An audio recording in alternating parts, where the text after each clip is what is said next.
একটা সময়ের কথা, একজন গুরু তার শিষ্যদের নিয়ে নদীর কিনারায় স্নান করতে গেছে বা গোসল করতে গেছে। তখন সকাল সকাল সূর্য আস্তে আস্তে উঠতেছে। গুরুজি নদীর কিনারায় গিয়ে বসে গেছেন।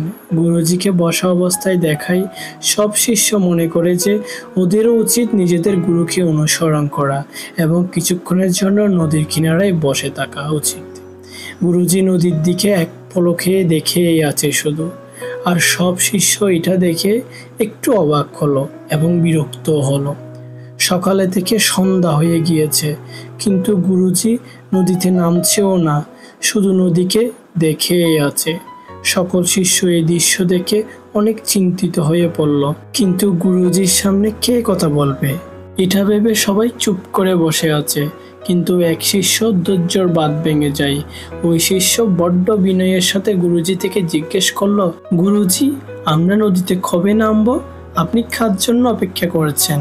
তখন গুরুজি ওই শিষ্যর দিকে তাকায় আর বলে, যখন এই নদীর প্রবাহ বন্ধ হয়ে যাবে তখন আমরা এই নদীতে নামবো। সকল শিষ্য ওনার এই জবাব শুনে অবাক হয়ে গেল। শিষ্যরা একে অপরের দিকে তাকাতে থাকে। এই কথাটার কোনোভাবেই তারা বুঝতে পারছে না। তারপর আরেকজন শিষ্য গুরুজিকে সংকোচ করে বলল, কিন্তু গুরুজি, এমন তো কখনো হবে না, এটা নদী, এটার প্রবাহ বন্ধ কিভাবে হবে? এটা কখনো সম্ভব না। তারপর গুরুজি একটু হাসে আর বলে, এটাই হলো আজকের শিক্ষা। এই জীবন হলো ঠিক এই প্রবাহিত নদীর মতো, যেটা কখনো কারোর জন্য থেমে না, সব সময় প্রবাহিত হতে থাকে আর সামনের দিকে এগোতে থাকে। এখন তোমার ইচ্ছা, তুমি নদীর সাথে এগিয়ে যাও, না হয় এক জায়গায় ভয় পেয়ে হেরে গিয়ে ঘাবড়ে গিয়ে বসে থাকো।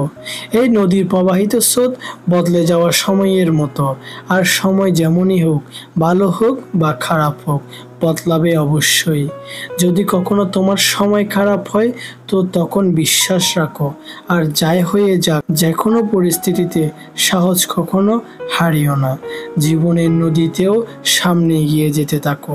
খারাপ সময় শুধু তোমার জীবনে আসে এমন নয়, বরং সবার জীবনে খারাপ সময় আসে। পার্থক্য শুধু এটা, কেউ ভেঙে পড়ে, কেউ লড়াই করে যায়। যার চিন্তা ভাবনা বাস্তববাদী এবং যার শেখার ইচ্ছা আছে, সে খারাপ থেকে খারাপ সময়েও ভালোকে দেখতে পায়। ঠিক এরকমই যখন কেউ রাতের আঁধারে উজ্জ্বল জ্বলতে থাকা তারাগুলোকে দেখে। সুখ আর দুঃখ এই জীবন নামে নদীর স্রোত, যেটা সব সময় তৈরি হতে থাকে আর শেষ হয়ে যায়। কিন্তু তুমি কোনো স্রোত না, তুমি এই নদীর পানির মতো, যেটা যে কোনো পরিস্থিতিতে প্রবাহিত হতেই থাকে আর ক্লান্তহীনভাবে না থেমে আগে এগিয়ে যেতে থাকে। তো কখনো যদি তোমার জীবনে খারাপ সময় আসে তখন ঘাবড়ে যেও না। শুধু একটা কথা মনে রাখবে, এটা সব সময় থেকে যাওয়ার মতো না, কারণ খারাপ সময়েরও খারাপ সময় আসে।